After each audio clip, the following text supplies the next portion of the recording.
morning. My name is John Ackerman, and I'm proud to be your Tazewell County Clerk and Recorder of Deeds. My children and I are here today in Vicksburg, Mississippi, standing at the entrance to Vicksburg National Battlefield to explain, as part of an initiative with Steve Saul, the importance of Tazewell County's 3 Medal of Honor recipients. All 3 of Tazewell County's Medal of Honor recipients received their Medal of Honor for actions here at Vicksburg National Battlefield.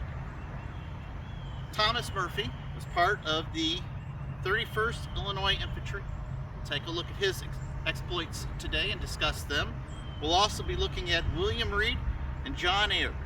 Both of them were with the 8th Missouri Volunteers. Now, that's a point of interest. Why were 2 individuals from Pekin part of the Missouri Infantry? The explanation there is when all 3 gentlemen went to Pekin to enlist to join the Union Army, they ran out of available slots for enlistment. So they said Illinois had filled its quota, we didn't need any more soldiers. So they sent John Ayers and William Reed away, along with a large contingent of other men. These men from Peoria and from Pekin decided they were so their commitment was so strong to want to serve in the Union Army that they made a decision to march from central Illinois to Missouri to enlist in the Missouri Infantry, who was not fulfilling their quota. So thus, 2 of Tazewell County's Medal of Honor recipients were with the Missouri Infantry rather than the Illinois Infantry. All 3 of them ended up here, though, along with a large contingent from Tazewell and from central Illinois, with General Grant and General Sherman here in Vicksburg, Mississippi, to capture this stronghold of the South. We just finished watching a video here at the National Park Services Visitor Center concerning why Vicksburg was so important. Vicksburg was so important to the South because it was the key to the Mississippi River. We haven't seen yet, but we will later today, 300-foot bluffs from the old town overlooking and guarding the Mississippi River.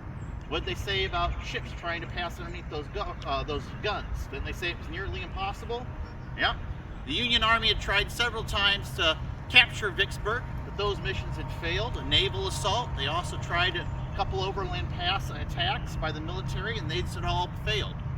General Grant came up with a plan, which was one of the most complex maneuvers executed during the Civil War.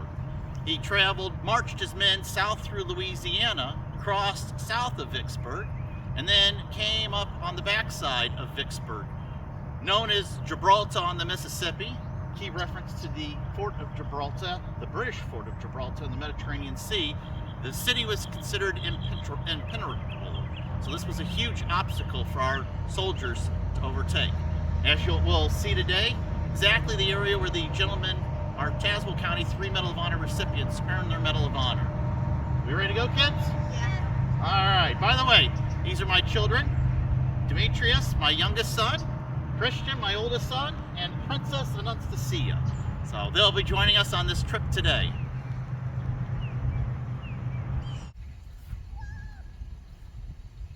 So the dome structure behind me is the Illinois Monument here at Vicksburg National Battlefield. I forgot to explain earlier in the rush why it was so important Vicksburg was for it to be captured.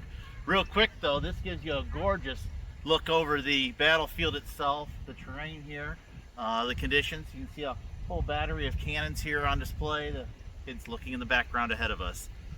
Vicksburg was key to the Union effort because, yes, it did give them control of the Mississippi River, but more importantly, it was a major railroad line between Texas, Richmond, and Atlanta. By capturing Vicksburg, you cut Texas, Missouri, everything on the other side of the Mississippi River. You divided the Confederate forces in half. Missouri was important because lead from Missouri was what was being used for artillery rounds and for rifle rounds with the Confederate Army. So it cut off a source of ammunition for them. Texas was important because of all of the grain production, because of the salt production, the essence to feed the army. You cut off a major food source by severing the railroad line here in Vicksburg. So those are just some of the reasons why Vicksburg was so important for the Union Army to capture. While the Battle of Gettysburg, which concluded at the same time as the Battle of Vicksburg, got all of the attention in the East. Historians who have really looked at it, both of the battles in comparison, comment about how much more critical and crucial Vicksburg was to the war effort in the Civil War. This is the Illinois Memorial here at Vicksburg National Battlefield. In 1906, the state of Illinois paid $180,000 to erect this gorgeous memorial. And today, that would be $4.6 million. The three Greek gods at the top, I thought it was very interesting, the story on them. In the middle is the Greek god for peace.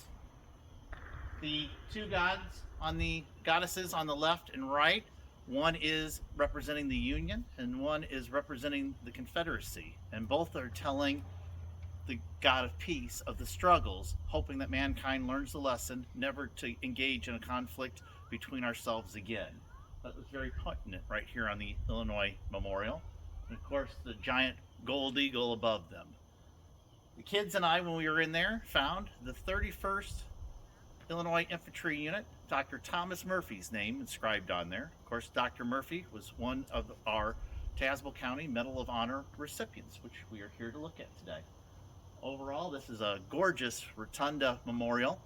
Yes, I should have explained, when you walk inside the stone memorial, the dome is open to the sky. The tile floor, there's a gold tiles with the symbol of the seal of the state of Illinois in the middle. And then all of the soldiers that fought here's name in their unit is all the way around the inside of the complex. Very remarkable. Didn't you kids like it? Mm-hmm. Yep. Yeah, very nice. All right, we'll go on to the next area. Yay!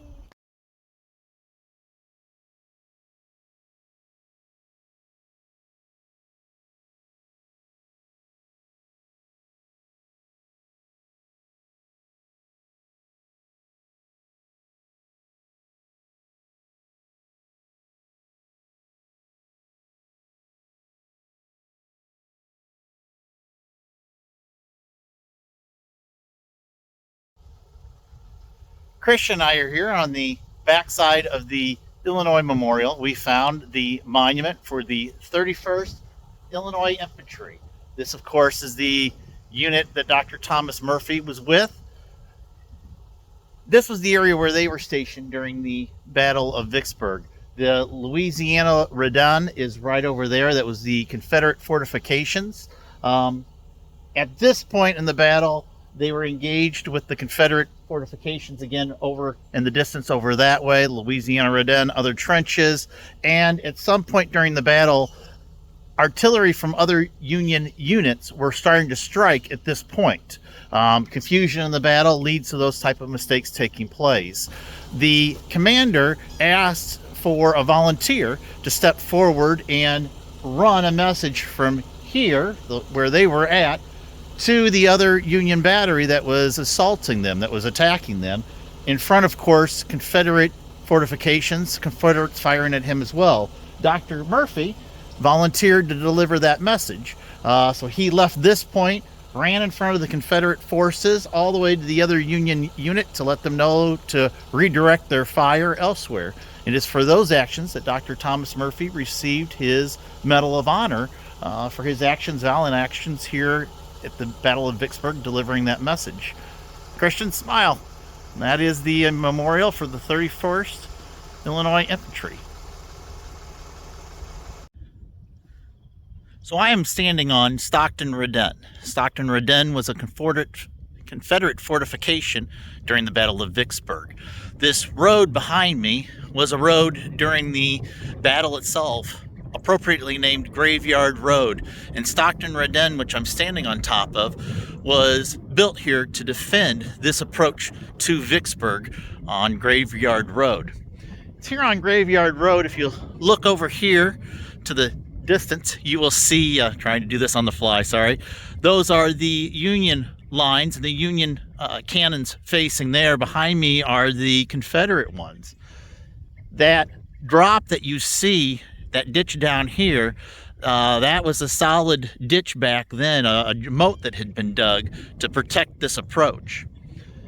So where you're seeing that monument off in the distance there, That is where the Union forces were. Where I'm standing is where the Confederate forces were on Stockton Redan. And you can see the slope here down behind the road here. You can see the graveyard road continuing around and this approach.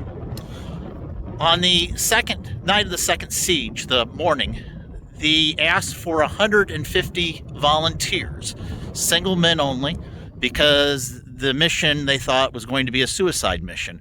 The mission famously became known as the Forlorn Hope Mission. They asked for 150 volunteers to step forward. Two individuals from Pekin, William Reed and John Ayers, stepped forward with the 8th Missouri Volunteer Infantry for this mission. What they had to do is, beyond their lines at dawn on the morning of the attack, the 150 men of this Forlorn Hope mission left the Union lines and approached this direction. They would have with them, rather than firearms, ladders, wood in order to build, and tools in order to build a bridge across the ditch that we are seeing, the approach here on this. And actually it would have come over from this direction here across that ditch. Their mission was on this slope that you're seeing in front of me to come over here and build across this ditch, throw ladders up on this part so that they could climb, the army behind them could climb up on top of this rampart much more easily. This would have been, instead of grass, mud, slick. It would have had wood pieces sticking out of it to impede the army as they're trying to move forward. The 150 unit army, volunteer army, approached at dawn, started their approach. Of course, the Confederates saw this, led into them with cannon shot. As you can imagine, look the distance down that road. They led into them first with cannon shot, then turned it into what's called double shot, which is a canister full of mini balls, basically turning a cannon into a giant shotgun. So they led into them with them. Then they turned the muskets on top of the ramparts, sharpshooters, laying into them with full musket fire as they got even closer. They did make it to this point here, to where the embankment starts up. They did not have enough equipment at that part to do what they had hoped. Additionally, the Union Army was supposed to immediately after follow them. Instead, there was miscommunications, and it was several hours before the Union Army made its major advance here. Fortunately, the men got buried down on this approach, on this bluff here, and spent the entire day hunkered down trying to survive as the Confederate forces here rolled cannonballs, lit cannonballs down to explode on them, because they couldn't get the cannons aimed down far enough to fire at them, or their muskets. The assaults here at Stockton Redan were a complete failure. It actually led to General Grant deciding not to make any more approaches on Vicksburg with frontal assaults and to start to lay siege. Graveyard Road was quite a costly battle, and of the 150 volunteers that came forward, 81, including John Ayers and William Reed, made it back that evening then to Union lines. All 81 would be awarded the Medal of Honor for their actions here at Stockton Redan.